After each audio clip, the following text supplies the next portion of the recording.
Assalamualaikum warahmatullahi wabarakatuh. Perkenalkan, nama saya Oktavia Dewi Fitriani dengan NIM A1C22401. Saya dari kelas R003. Video ini dibuat untuk memenuhi tugas proyek dari mata kuliah Kapita Selekta SMP. Selamat menonton. Di sini saya akan membahas tentang kesebangunan dan kekongruen pada segitiga. Sebelum itu, kita harus tahu dulu apa itu segitiga. Segitiga adalah bangun datar yang dibatasi dengan adanya 3 buah sisi serta memiliki 3 buah titik sudut. Kemudian untuk alas dari segitiga adalah satu dari sisi suatu bangun segitiga.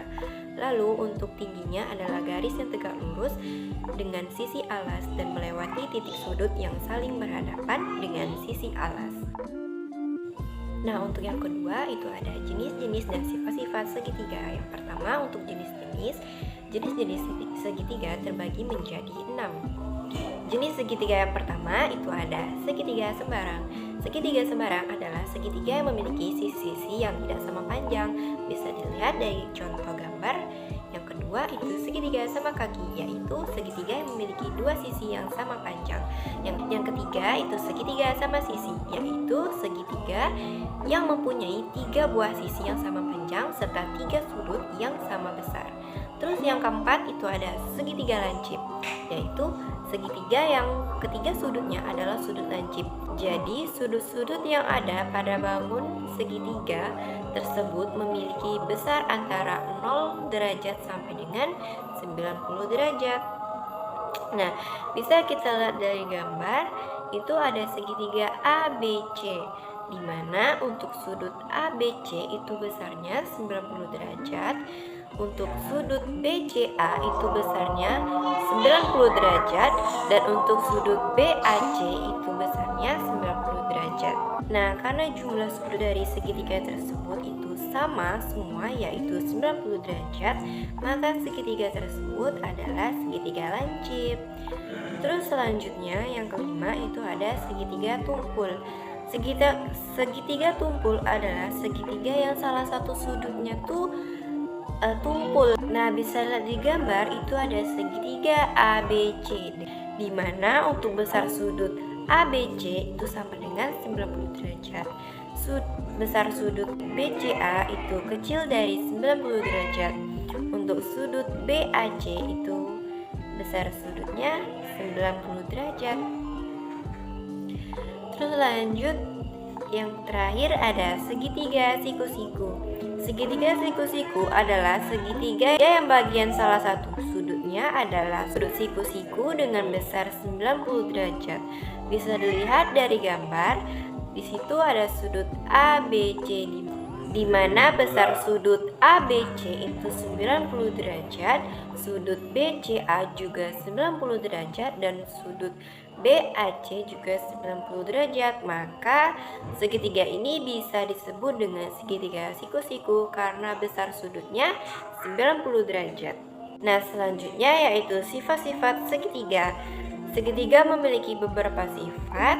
Yang pertama itu jumlah semua sudut itu sama dengan 180 derajat. Yang kedua itu jumlah panjang kedua sisi suatu segitiga lebih besar daripada panjang sisi ketiganya. Yang ketiga itu sisi yang berhadapan dengan sudut yang lebih besar merupakan sisi terpanjang dari ketiga sisi suatu segitiga. Yang keempat itu dua segitiga dikatakan kongruen jika sudut-sudut bersesuaian pada kedua segitiga tersebut kongruen dan panjang sisi-sisinya proporsional. Untuk sifat segitiga yang kelima yaitu memiliki rumus luas segitiga yaitu setengah kali alas kali tinggi. Nah, untuk sifat yang terakhir yaitu keliling segitiga dengan rumus jumlah ketiga sisinya. Jadi kalau misalkan kita mencari keliling dari suatu segitiga, kita tinggal menjumlahkan ketiga sisinya tersebut. Nah, sebelum itu kita harus mengetahui dulu nih, apa sih kongruen itu? Kongruen itu artinya sama persis, baik dalam hal bentuk, ukuran, dan bentuk, sehingga dua buah bidang yang kongruen, artinya dua bidang tersebut memiliki ukuran dan bentuk yang sama persis. Bahkan ketika kedua bangun tersebut mau diputar, dilipat, dibalik, bentuk dan ukurannya tuh akan tetap sama persis. Itu yang disebut dengan kongruen. Ada 3 cara untuk membuktikan bahwa dua segitiga itu kongruen. Yang pertama, untuk ketiga sisinya sama panjang. Nah, jika dilihat di gambar itu ada dua buah segitiga. Yang pertama itu segitiga ABC dengan segitiga PQR. Nah, dua segitiga tersebut kongruen karena ketiga sisinya itu sama panjang. Jadi bisa disimpulkan sudut ABC kongruen dengan sudut PQR. Nah, untuk yang kedua, tuh dua sisi sama panjang. Ini biasanya tuh disebut dengan sisi sudut sisi. Artinya dimana dua sisinya sama panjang, yang satu sudutnya diapit di antara kedua sisi tersebut juga sama besar. Nah, bisa dilihat di gambar, untuk sudut A itu sama dengan sudut P, namun ada bentuk yang berbeda, yaitu sisi-sisi sudut. Nah, untuk sisi-sisi sudut ini mempunyai syarat. Syaratnya itu adalah kedua sudut harus sama-sama lancip ataupun tumpul. Paling aman jika kita bisa membuktikannya sudutnya itu di antara dua sisi yang sama panjang. Tapi kalau tidak, maka harus cari yang sama-sama lancip ataupun sama-sama tumpul. Nah, untuk yang ketiga itu ada satu sisi sama panjang dan dua buah sudut yang sama besar. Ini tuh biasa disebut dengan sudut sisi sudut. Mempunyai satu sisi yang sama panjang, maka biasa disebut dengan sudut sisi sudut. Tapi bisa juga sisi yang sama tidak di tengah-tengah, bisa saja bentuknya seperti gambar berikut ini. Nah, ini disebut dengan sudut-sudut sisi. Nah, untuk sudut-sudut sisi ini tidak bersyarat, tidak memiliki syarat karena ini sudutnya sama, maka kita bisa menggunakan sudut sisi sudut. Nah, lanjut kita masuk ke kesebangunan pada segitiga. Nah, dua buah dikatakan sebangun jika semua sudut pada satu bangun memiliki pasangannya di bangun yang lain. Nah, dengan kata lain, untuk membuktikan dua buah bangun yang sebangun adalah, maka kita harus membuktikannya bahwa sudut-sudutnya sama. Seperti gambar di bawah ini.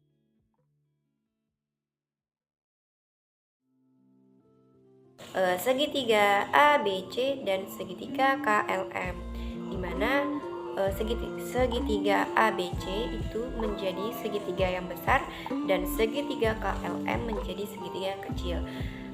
Terlihat pada gambar, untuk sudut A itu sama dengan sudut K. Terus yang sudut B itu juga sama dengan sudut M, dan sudut C itu sama dengan sudut L. Maka kedua bangun ini sebangun.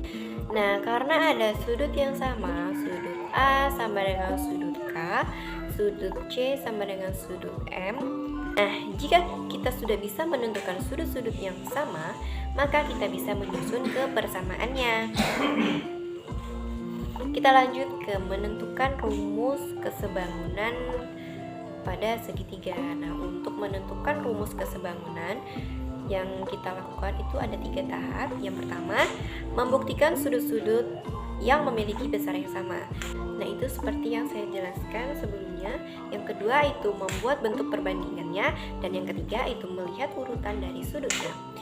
Nah, lanjut. Nah, selanjutnya setelah kita membuktikan seperti tadi sudut-sudut yang sama besar, kita lanjut untuk membuat bentuk perbandingannya. Nah, untuk menentukan perbandingan ini, kita bisa menggunakan perbandingan dari segitiga besar berbanding dengan segitiga kecil.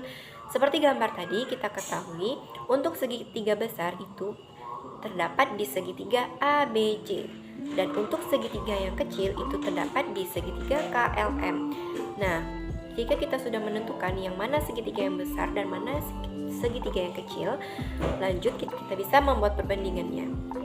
Nah, untuk AB berbanding dengan KL bisa dilihat dari gambar, dan AC berbanding dengan KM, dan BC berbanding dengan LM.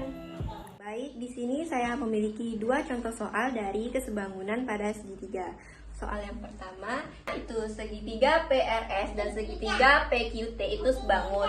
Yang ditanya luas segitiga PRS adalah. Nah, sebelum kita menentukan luas segitiga, kita gambar terlebih dahulu segitiganya menjadi dua buah seperti ini. Setelah digambar, terdapat dua segitiga. Yang pertama segitiga QPT dan segitiga PRS. Nah, di sini kita tentukan dulu yang menjadi sudut siku-sikunya. Untuk segitiga yang pertama itu sudut siku-sikunya ada di P, dan untuk segitiga yang kedua itu sudut siku-sikunya ada di R. Kita tentukan dulu untuk alas dari segitiga yang pertama. Nah, ini kan dari Q ke P, kita lihat gambar. Nah, karena P ini 0,0 dan Q ini 2,0, maka bisa disimpulkan untuk alasnya 0 ke 2 itu berarti 2. Jadi bisa kita tulis di sini itu 2. Lalu untuk tingginya, nah di sini kita ketahui yang menjadi tinggi itu P dan T. Nah, untuk bisa lihat di gambar pada soal, P ke T itu P-nya 0,0 dan T-nya 0,6. Jadi yang menjadi tinggi itu 6. Bisa kita tulis di sini. Untuk mencari alas untuk segitiga yang kedua, P ke R. Nah, bisa kita lihat pada gambar, di P itu 0,0 dan di R itu 4,0. Maka bisa disimpulkan 0 ke 4 itu 4. Itu sama aja panjang PR itu 4. Ini menjadi alas, jadi bisa kita tulis di sini. Nah, selanjutnya kita cari tinggi dari R ke S. Diketahui dari gambar di soal, R itu 4,0 sedangkan S itu belum diketahui nilainya. Maka kita bisa cari untuk tingginya. Nah, kenapa kita harus mencari tinggi? Karena syarat dari mencari luas segitiga itu membutuhkan tinggi dari suatu segitiga. Jadi kita langsung cari tingginya. Nah, untuk mencari tinggi itu kita bisa menggunakan konsep dari kesebangunan, yaitu perbandingan.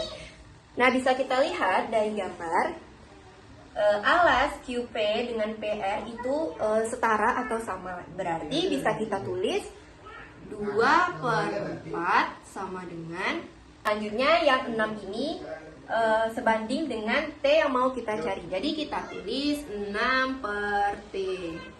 Nah, di sini 2/4 bisa kita sederhanakan menjadi 1/2 sama dengan 6/T. Nah, setelah disederhanakan bentuknya menjadi seperti ini. Lanjut, ini dikali silang.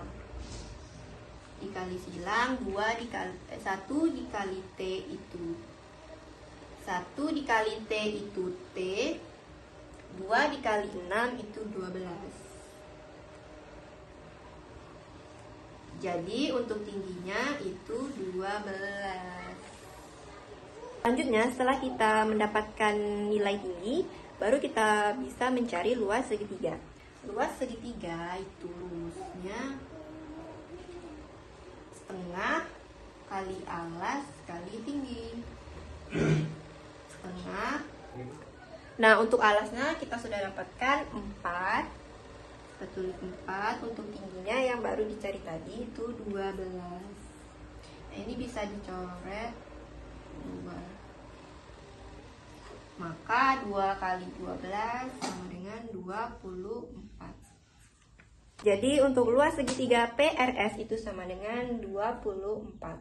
Nah, untuk contoh soal yang kedua itu segitiga SPO, dan segitiga POR sebangun jika A, B merupakan koordinat titik R. Berarti di sini R, A, B.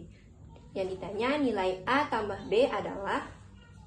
Sebelum kita mencari koordinat dari titik R, kita gambar terlebih dahulu dua segitiga tadi yang di soal menjadi seperti ini. Nah, setelah kita gambar dua segitiga tadi menjadi seperti ini. Dan kita ketahui untuk sudut siku-sikunya ini. Jadi satu di titik P, satu di titik O. Nah, setelah kita gambar, kita tentukan dulu nih untuk alas dan tinggi. Nah, untuk alas ini SP, kita bisa lihat dari gambar contoh SP. Nah, bisa kita lihat untuk P itu 0,0 dan S 0,2. Jadi 0 ke 2 itu kan 2. Jadi bisa kita tulis untuk alas SP ini sama kan SP itu 2. Nah, lanjut untuk tinggi, di sini tingginya PO. Bisa kita lihat di sini P itu 0,0 dan O 4,0. Jadi ini tuh sama aja seperti ini. P ke O itu 4. P ke O. Jadi bisa kita tulis untuk tingginya 4. Terus segitiga yang satunya lagi kita tentukan alas. Di sini yang menjadi alas itu PO. Kita bisa lihat di gambar soal P ke O seperti yang saya jelaskan tadi itu 4. Jadi bisa kita tulis di sini 4. Nah, untuk tingginya kita bisa lihat tingginya OR. Di sini O sudah diketahui yaitu 4,0, sedangkan R ini yang ditanya pada soal tadi koordinat A, B, jadi belum diketahui. Jadi kita cari dulu untuk tingginya. Ini kan tinggi, cari tinggi. Nah, sama seperti soal yang tadi, untuk mencari tinggi kita menggunakan konsep dari kesebangunan yaitu perbandingan. Nah, bisa kita lihat di sini dua segitiga yang sebangun ini bisa kita tulis perbandingannya alas dengan alas, berarti 2 banding 4. Untuk mencari tinggi 2 banding 4 sama dengan, nah di sini tingginya 4. Sedangkan untuk segitiga yang kedua belum diketahui, maka tulis T. Ini bisa kita sederhanakan menjadi 1/2 sama dengan 4/T. Ini sudah disederhanakan, selanjutnya dikali silang. 1 kali T itu T, 2 kali 4 itu 8. Jadi T-nya 8. Nah, setelah mencari tinggi, kita cari koordinat titik R. Nah, karena di sini yang ditanyakan adalah titik koordinat, maka kita hubungkan dengan garis kartesius. Kita ketahui di garis kartesius itu kan yang vertikal atau tegak itu kan sumbu Y, dan yang horizontal atau miring itu sumbu X. Nah, jika dilihat dari gambar kan yang sumbu tegak atau vertikalnya itu kan 8. Maka bisa kita misalkan 8 ini menjadi di titik Y. Yang ditanya A, B. Ini kita simpulkan, kita misalkan X, Y. Seperti tadi yang saya katakan, kan kalau sumbu vertikal itu tegak. Nah, ini kita misalkan aja, karena 8 ini menjadi tinggi dan tegak, itu kita misalkan 8 di titik Y. Nah, untuk X ini kan kalau dalam kartesius kan miring. Jadi kita bisa misalkan 4 itu menjadi X karena dia miring, horizontal. Jadi bisa kita tulis X-nya di sini 4. Nah, jika udah ditentukan untuk X, Y itu 4,8, kita kembali ke soal. Nah, di soal yang ditanya adalah nilai A ditambah B. Nah, sudah kita dapatkan untuk titik X, Y itu 4,8. Jadi kita bisa mencari dari nilai A tambah B. Tadi kan ini X, Y itu hanya permisalan saja. Jadi kita cari nilai A tambah B. Nilai A tambah B. A di sini 4 dan B di sini 8. Maka hasil 4 tambah 8 itu sama dengan 12. Nah, jadi nilai dari koordinat titik R itu kan A, B. Berarti nilainya 4,8. Untuk nilai A tambah B berarti 4 ditambah 8 itu hasilnya 12. Jadi nilai A tambah B sama dengan 12.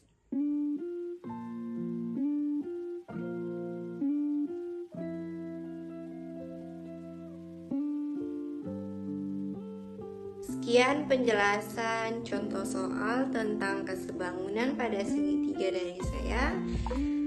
Saya mohon maaf jika ada kesalahan. Saya akhiri, wabillahi taufiq wal hidayah. Wassalamualaikum warahmatullahi wabarakatuh.